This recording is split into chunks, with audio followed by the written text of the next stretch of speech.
তুফান, খুব ভয় পাইছি রে।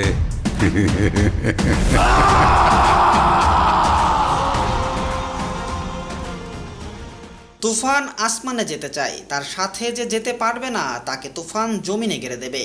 সেই তুফানের তাণ্ডবে কাঁপছে যশোরবাসী। যশোর শহরের মনিহার সিনেমা হলে তাই দূর দূরান্ত থেকে মানুষ ছুটে আসছেন তুফান দেখতে। এ যেন এক অন্যরকম তুফান।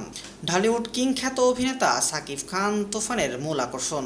দেশের মোট 129টি সিনেমা হলে একযোগে চলছে তুফান। দেশের প্রায় সব বড় বড় সিঙ্গেল স্ক্রিনে একসাথে রীতিমতো কাঁপাচ্ছে সিনেমা। 90 দশকে চিত্র তুলে এনে একজন গ্যাংস্টারের গল্পে তুফান নির্মাণ করেছেন রাহেন রাফি। সে সময়ের এক নামকরা গ্যাংস্টারের কাহিনী নিয়ে ঝড় তুলছে তুফানের গল্প। এই মনিহারের জগতে মানে শ্রেষ্ঠ সিনেমা সাকিব খানের সিনেমা। অসাধারণ সিনেমা ভাই, ঠিক আছে।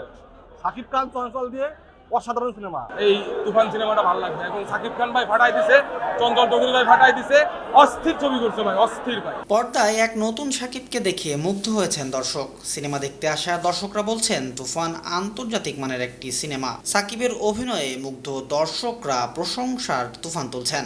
তুফান আসমানে যেতে চায়, তার সাথে যে যেতে পারবে না তাকে তুফান জমিনেই গেড়ে দিবে। আমি ফার্স্ট টাইম দেখতে আসছি আজকে। আগে হচ্ছে ঈদ ছিল, ঈদে অনেক কাজ ছিল, দেখতে পারিনি।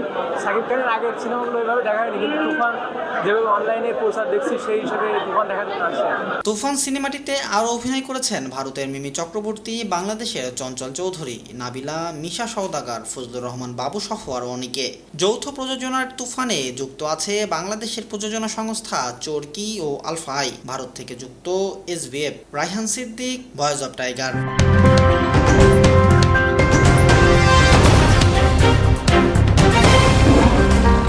Voice of Tiger.